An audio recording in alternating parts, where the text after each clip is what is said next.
মাযহাব মানা জরুরি কিনা, মাযহাব মানা গুনাহের কাজ, জরুরি কেন? মযহাব চতুর্থ শতাব্দীতে আসলো, চতুর্থ শতাব্দী, এখন 1400 বছর চলছে, তাই না? তার মযহাবের বয়স 1050 প্রায়, হাজারের উপর একটু গেছে, তাই না? মযহাবের বয়স হচ্ছে 1050 আর রাসূলুল্লাহ সাল্লাল্লাহু আলাইহি সাল্লামের জামানা, সাহাবায়ে জামানা হচ্ছে 1438 হিজরি, এখন 1438 হিজরি। তাহলে ইসলামের স্বর্ণ যুগে মযহাবের নামগন্ধ ছিল না।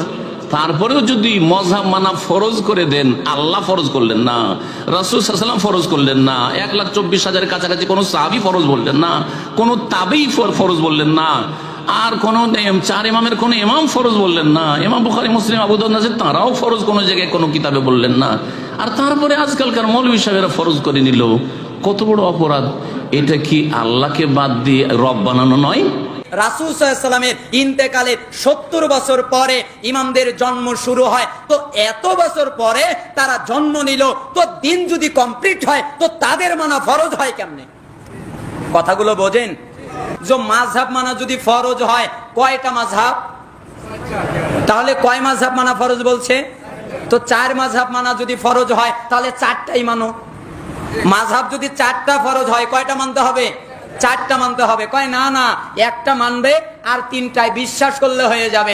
সিরা ফাটা মুফতি যারা, এরা মানুষকে এমন ভাবে পথভ্রষ্ট করছে, মাযহাব মানা ফরজ, নামাজ পড়া ফরজ না। ফরজ কি? মাযহাব মানা ফরজ। আমরা আল্লাহর রশি ধরবো, আর সেই রশি হলো পবিত্র কোরআন আর সহিহ হাদিস। আল্লাহ কোরআনে বলছেন, সূরা আল-আনামের 159 নম্বর আয়াতে উল্লেখ আছে, যারা দিন সম্বন্ধে নানা মতের সৃষ্টি করেছে, হে রাসূল, তাদের দায়িত্ব তোমার নয়। ইসলাম ধর্মে বিভিন্ন দল আর মত তৈরি করা এটা নিষিদ্ধ, এটা হারাম। কিন্তু যদি মুসলমানদের বলি আপনি কি, কেউ বলে আমি হানাফি, কেউ বলে শাফি, কেউ বলে হামলি, কেউ বলে ওয়াহাবি। নবীজি কি ছিলেন? তিনি কি হানাফি? তিনি কি শাফি? তিনি কি হামলি? তিনি কি মালিকি? তিনি কি ছিলেন? মাযহাব মানা ফরজ না ওয়াজিব, বিস্তারিত জানাবেন। মাযহাব না মানা ফরজ, মাযহাব না মানা ফরজ। মানুষ মনে করে কি জানেন, মাযহাব মানি মনে হয় কোন একটা ধর্মের নাম, নতুন। নাউজুবিল্লাহ বলেন। মাযহাব মানি মত, বলেন মাযহাব অর্থ কি? মতামত, বলেন কি? মতামত। কোরআন সুন্নাহ একত্রিত করে ইমাম আবু হানিফা রাহমাতুল্লাহি আলাইহি এই কোরআন সুন্নাহকে একত্রিত করে একটা মাসালা আমাদের সামনে উপস্থাপন করেছে। এই মাসালাটা দিয়েছে, এটাই ওনার মত, এটাই ওনার মাযহাব, আরবি বাংলা হলো ওনার মতামত। আর কোরআন সুন্নাহ থেকে উনি যে মতটা নিয়েছেন এটা আমরা গ্রহণ করলাম, এটাকে বলে মাযহাব। সহজ বিষয়টা আপনাদের সামনে এমন ভাবে উপস্থাপন করে, তখন বোঝায় যে এটা কোনো নতুন ধর্ম, এটা এমন কিছু একটা। যেমন বুখারী শরীফে ইমাম বুখারী রাহমাতুল্লাহ আলাইহি যে হাদিস লেখছে, এটা কি ইমাম বুখারীর হাদিসগুলো আবিষ্কার না সংকলন? আমার সাথে একটা বাংলা বলেন সবাই, 2টা বাংলা বলেন। বলেন আবিষ্কার, সংকলন। আবার বলেন আবিষ্কার, সংকলন। বুখারী শরীফ ইমাম বুখারীর আবিষ্কার না, সংকলন। মুসলিম শরীফ ইমাম মুসলিমের আবিষ্কার না, হাদিসের সংকলন। নাসাই শরীফ ইমাম নাসাইর আবিষ্কার না, হাদিসের সংকলন। হানাফি মাযহাব ইমাম আবু হানিফার কোন ধর্ম না, বরং কোরআন সুন্নাহর সংকলন। ইমাম বুখারীর বুখারী শরীফ হাদিসের সংকলন। ইমাম মুসলিমের মুসলিম শরীফ হাদিসের সংকলন। ইমাম তিরমিজির তিরমিজি শরীফ হাদিসের সংকলন। ইমাম আবু হানিফা রাহমাতুল্লাহ আলাইহির যে মাযহাবকে আমরা হানাফি মাযহাব বলি, এটা কোরআন ও হাদিসের সংকলন। তাহলে বলেন তো, হানাফি মাযহাব এটা কি, এই যে হানাফি মাযহাব বলি আমরা, এই মাযহাব মানে কোরআন সুন্নাহর আবিষ্কার না সংকলন? এই তো সহজ বিষয়টা। বুখারীরটা বুঝেন, এরা বুঝেন না। তাহলে আমরা কি কোনো আবিষ্কার মানি না সংকলন মানি? বাস কোরআন সুন্নাহ এটা বিক্ষিপ্ত ছিল, ইমাম আবু হানিফা একটা সাজাইছে, কোরআন সুন্নাহ, কোরআন সুন্নাহ এইভাবে সাজাইছে। এই সাজানোর পর যে সংকলন, এই সংকলনটা আমরা মানি। আমার কষ্ট লাগে কোথায় দেখেন, বুখারী শরীফের যে হাদিসগুলা লেখা হয়, এই হাদিসের পিছনে আমার থেকে অমুকে, অমুকের থেকে অমুকে, অমুকের থেকে অমুকে, এইভাবে বর্ণনা না? তো যারা বর্ণনাকারী প্রায় সবাই কোনো না কোনো মাযহাবের অনুসারী। তো যে বুখারী শরীফের হাদিস আমরা মানতেছি, যারা বর্ণনা করছে সবাই কোনো না কোনো মাযহাব মানতেছে।